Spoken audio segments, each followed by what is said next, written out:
Hi all, அஸ்ஸலாமு அலைக்கும். இன்றைக்கி நம்ம சூப்பர் சாஃப்டாக பனானா மில்க் கேக் எப்படி செய்கிறதுன்னு பார்க்கலாமா.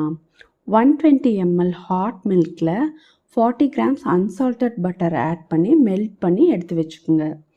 ஒரு மிக்சர் ஜாரில் 2 banana, 2 eggs, 150 grams sugar, sunflower oil 1/4 cup, 1 teaspoon vanilla essence add பண்ணி கிரைண்ட் பண்ணி எடுத்து வச்சுக்கோங்க.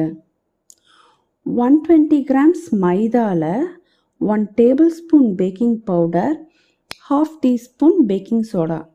இந்த ட்ரை இன்க்ரீடியண்ட்டை நம்ம கிரைண்ட் பண்ணி வச்சதில் சீவ் பண்ணி ஒரு 3 பேட்சஸாக ஆட் பண்ணிக்கோங்க. கட் அண்ட் ஃபோல்டர் மெத்தடில் நல்லா மிக்ஸ் பண்ணுங்கள். அப்புறம் நம்ம மெல்ட் பண்ணி வச்ச மில்க் ஆட் பண்ணிக்கோங்க. ஒரு மிக்ஸ் பண்ணுங்கள். அப்புறம் சாப்டு சாக்லேட் ஆட் பண்ணணும். இது ஆப்ஷனல் தான், உங்களுக்கு வேண்டான்னா அதை ஸ்கிப் பண்ணிவிடுங்க.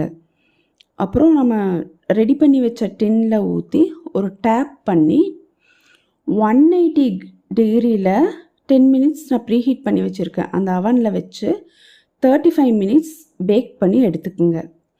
அவ்வளோதாங்க, சூப்பர் சாஃப்டாக பனானா மில்க் கேக் ரெடி. இது போல் நிறைய பேக்கிங் வீடியோ பார்க்க என்னை சப்ஸ்கிரைப் பண்ணுங்கள். ஒரு லைக் கொடுங்க. இதில் ஏதாச்சும் டவுட் இருந்துச்சுன்னா ஒரு கமெண்ட் பண்ணுங்கள். பாய்.